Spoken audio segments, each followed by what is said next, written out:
Sí, hay algo en EVA que también tiene Colombia y es como una fuerza muy grande y al tiempo una fragilidad muy grande.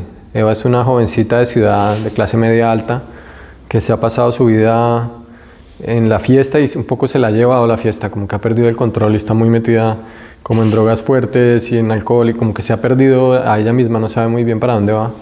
Tiene una hija pequeña que no sabe quién es el padre ni le interesa, ni quiso tenerla sola. Y aparentemente es frágil, digamos, porque es muy joven y está enfrentada a la selva, que es una cosa gigantesca, y otro día enfrentada a la guerra de repente. Pero al mismo tiempo tiene mucha fuerza, es muy independiente, es muy inteligente, sabe cómo moverse. Por debajo de toda esa aparente confusión sabe para dónde va y cree que puede como encontrar una nueva forma de ver el mundo en la selva. Y cree que ayudando a unos indígenas que están en una crisis de comida alimentaria, encuentra como un sentido nuevo en la vida, pero no sabe que está la guerra y que la guerra es mucho más grande que ella y que es atroz y es como un mundo muy masculino y muy duro, muy violento. Entonces esa es como la combinación y Colombia es un poco así, Colombia tiene como esa fuerza vital tan impresionante y tan creativa, grandísima, de unas riquezas naturales que podría ser un país muy rico. Y toda la fragilidad de tantos años de guerra, tiene toda la debilidad de tanta guerra acumulada, tantos traumas, tantos muertos y de tanta injusticia. Colombia es el país de la injusticia y la inequidad, desafortunadamente. Básicamente lo que pasaba a finales de los años 90 del siglo pasado era que las FARC ya eran una guerrilla muy larga, muy grande, perdón, después de un conflicto muy largo y de una guerra desde los años 50, mediados de los años 50, y ya muy metida en temas de narcotráfico y de comercio de oro y de otros temas para financiarse, de secuestro. Y por el otro lado estaban los paramilitares y el ejército aliados con el narcotráfico muchas veces, y aliados con negocios legales, aliados con minería, con negocios de palma, de madera, y puertos como Puerto Inírida, que es un puerto en la frontera entre Brasil, Colombia y Venezuela, es una esquina oriental de Colombia. Esos puertos sufrían como todos los efectos de esa guerra. Había comercios ilegales, sobre todo en esa región en ese momento, oro, coca, había cosas de armas, era un momento complicado. Pero al mismo tiempo pues muy vital y muy lleno de energía y de proyectos. Sí, los colombianos son como intensos para todo, entonces al mismo tiempo da mucha vida. Sí, yo creo que cualquier herramienta es buena en principio, pero hay que ver cada historia cómo quiere contarse. Y esta historia, la historia real, si yo la hubiera contado toda, era inverosímil. Era tan absurda que era inverosímil, entonces tuve que escoger pedazos y volverlos ficción. Y por otro lado, para escribir crónica de guerra se necesita un talento especial que yo no tengo. Y creo que lo mejor era contar esa situación desde los personajes, no desde las noticias, no desde la noticia de orden público, sino desde los personajes.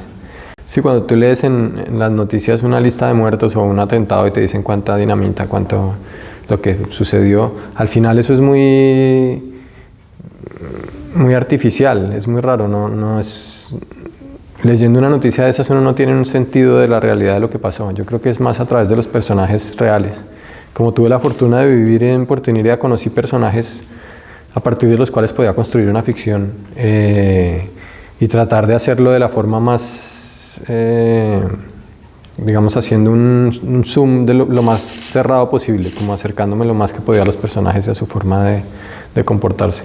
Pero sí creo que a veces la ficción es la manera de entender la realidad. Por ejemplo, yo creo que en algunos aspectos, en otros no, pero se entiende mejor el Caribe leyendo a García Márquez que leyendo libros de sociología, de historia, de economía. Pero creo que el interés seguramente tiene que ver con que la guerra en los últimos años se está librando en la selva y en el Pacífico mucho, desafortunadamente, porque por ahí sale toda la cocaína a Estados Unidos, entran armas, es como una zona de conflicto fuerte y hay carteles mexicanos de la droga que están tomando esa región.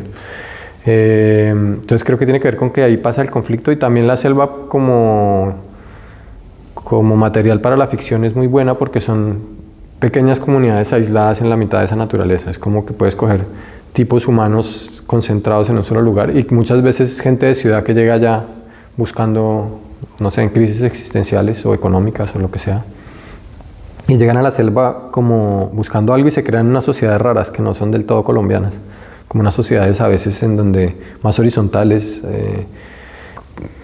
sociedades distintas en donde cada persona puede como inventarse su destino. Pero al mismo tiempo, claro, están todas las enfermedades colombianas ahí metidas también, todo el clasismo y el racismo. Entonces creo que esas como pequeñas comunidades en la mitad de como de un elemento tan salvaje permiten eso. Y luego la selva es como un misterio, la selva es muy difícil de escribir, de interpretar. Es una cosa que sobre todo para el hombre blanco, digamos, o para el hombre occidental, en Colombia nadie es blanco, pues hay mezcla. Afortunadamente hay muy poca gente pura racialmente. Voy a darme un tiempo antes de escribir eso, tengo otros proyectos. Quiero que sean los mismos personajes los que sobreviven a la historia. Algunos de ellos haré como un salto temporal y los encontraré en otro lugar en Colombia. Y este primer libro es sobre negocios ilegales, básicamente todos los negocios ilegales que hay en la selva. El siguiente quiero que sean negocios legales, porque esos negocios legales en gran parte fueron los que financiaron los paramilitares, que fueron un elemento de la guerra pues atroz, terrible, y negocios como el carbón, el petróleo, la palma de acera, de aceite, pues el banano, la madera, la ganadería, todos financiaron ejércitos paramilitares para proteger su territorio. O para conquistar territorio, porque se robaron la mitad del país. Entonces quiero ver como esa incidencia de los negocios legales, de la cual no se habla. Es como que los malos son los narcos o los ilegales, y al final todo es un entramado mucho más complicado. Y la tercera quiero que sean los políticos, que es como el resultado de todo lo anterior, y de alguna manera son como el vínculo, la cosa que amarra a los legales con los ilegales y que crean toda esta inequidad y esta violencia. En el caso colombiano, además, una corrupción gigante, o sea, la política es para robar y ya. Entonces el tercero será eso. Todo esto suena como a unos novelones de 400 páginas y realmente lo que yo escribo son cosas muy cortas y contundentes, como esta tiene 150 y las otras serán parecidas, como pequeñas narraciones de esos momentos. Sí, yo creo que se necesita como un cambio profundo, casi que un cambio espiritual, como de perdón, de perdonarse los unos a los otros, y un cambio social inmenso. O sea, es un país de los más inequitativos del mundo, si tú lo mides por cualquiera de los índices que miden eso de riqueza y pobreza o de distribución de los bienes. En Colombia los ricos son muy ricos y muy pocos, y los pobres son muchos y muy pobres, y ahora después de pandemia más pobres. Una gran injusticia, o sea, el sistema de justicia no funciona, para los pobres no tiene ningún sentido, hay una impunidad absoluta, y los ricos son impunes, y los grupos armados poderosos son impunes, porque la justicia está en las manos de los poderosos. En este momento además es muy peligroso porque el gobierno es dueño de la Fiscalía, la Procuraduría, la Defensoría, la Contraloría, todos los instrumentos públicos que se supone que son independientes, el gobierno los tiene cooptados. Entonces es como un gran cartel, digamos, de la política que genera una gran impunidad y una gran desigualdad.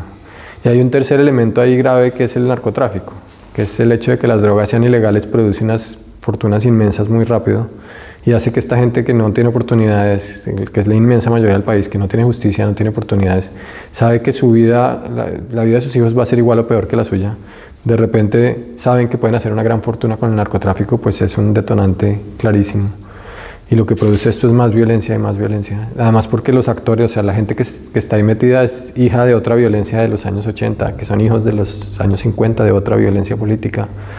Y es como que estamos condenados a repetir esas historias. Se necesitaría como un gran cambio social y un gran cambio cultural. Y como, o sea, la única manera al final es perdonarnos, porque es una guerra que no ha parado y que no va a parar, a menos de que la gente diga, bueno, paremos, o sea, no podemos seguirnos matando indefinidamente.